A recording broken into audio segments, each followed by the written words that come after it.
how do you see the parallels that you draw when you draw, things about music into your societal observations or your opinions and such? I think it's because, we learn through the flawed nature of America's school system, we learn things about history that aren't the full story, right? And through those understandings, I think some of us become more skeptical of history, or at least understand that that's not the full story always, right? And because I didn't learn about, the song Wipe Me Down in school, or because I didn't learn about Fleetwood Mac's Rumors in school or whatever the fuck, my starting point is there's a story here that is beyond this story. Like Wipe Me Down didn't come out of nowhere. This moment that Baton Rouge had did not come out of nowhere. There's something there. I was thinking about this yesterday because I was thinking about Mac Miller, as I often am. And I was thinking about that brief moment in time where it felt like Pittsburgh was going to be the new New York for rap him music. and Wiz, yeah. But that also didn't come out of, if you were there, if you were around when Mac Miller was selling mix CDs out of his trunk of his car, and when Wiz was kind of like, emerging slowly, when Chevy Woods was, like all of these things were happening very deliberately. And there was a history that led to them happening. And Baton Rouge was no different. And so I'm always asking the question of, how did the moment we see, what can we not see that made the moment we see exist? Like, that's always the question for me. And I didn't even think about Katrina and the history of Katrina until I talked to folks who are from Baton Rouge. For that piece, I talked to folks. It wasn't a reported piece, but I know folks from New Orleans. I know folks from Baton Rouge, and I know folks whose people fled New Orleans and settled in Baton Rouge for a bit. And there's a history there that makes me remind myself this song didn't just come out of nowhere. This moment didn't just come out of nowhere. And I know, personally, I would be fine if I never heard Boosie say anything again about like anything. Facts. Facts. But that's the tricky thing, right? The art that we create and the art that means something to us, it exists in a past that cannot and should not have to answer for the present or the future.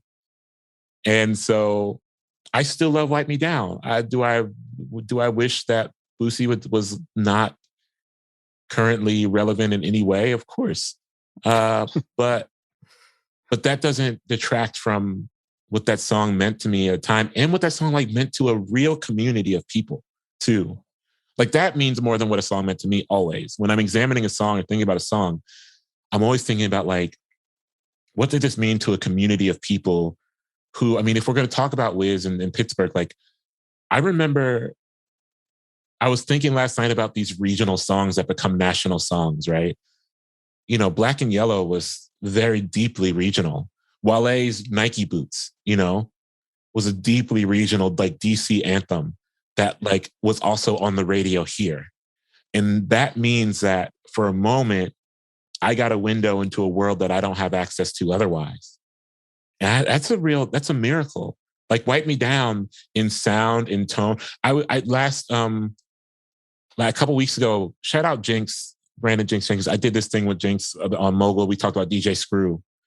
And we talked to Lil Kiki. Shout out Lil Kiki, also a legend. And we talked about, yes, sir. We talked about Screw. And the first time we heard Screw, Jinx and I aren't from Texas, and I talked to, that was my understanding of Texas. That's how I understood Texas. I understood swang, and I understood this type shit, this slang, and I understood what the cars looked like. I understood this type of thing because that music existed.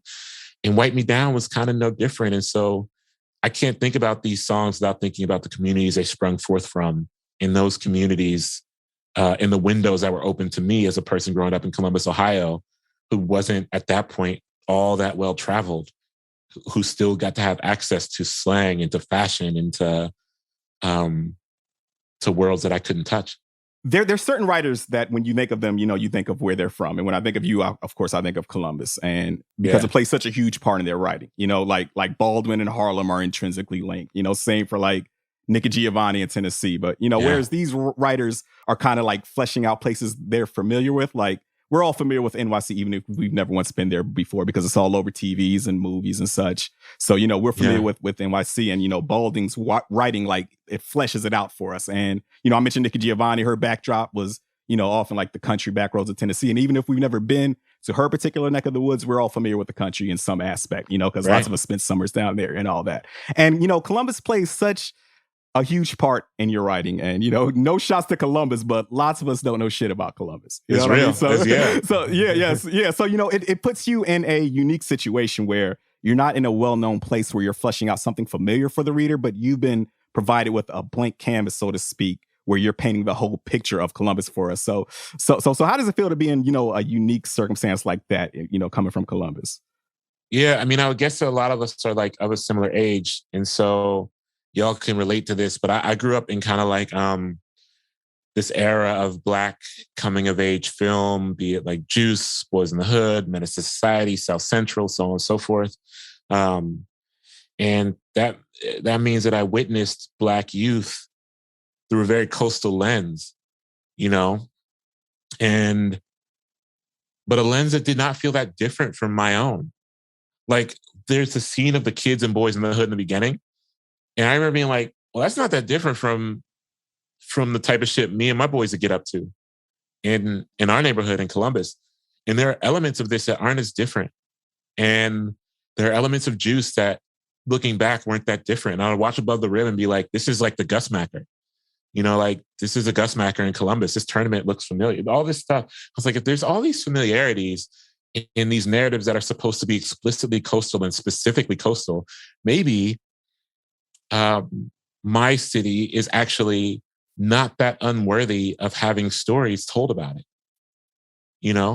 Like maybe my city is also, my first book of poems, A Crown Ain't Worth Much, was wholly inspired by Good Kid, Mad City. Good Kid, Mad City came out and I listened to it.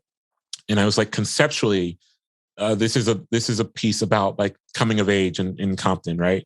And I was like, I have a book in me. I have a book of poems that I know can mirror this coming of age story in an ever-changing city, and that's what I did. And I think that so much of my work from that point on was like, how can I tell stories in a way that makes people feel like my city is their city, or my city, or they've seen a city like my city, close to their city, or they've set foot in a city like my city?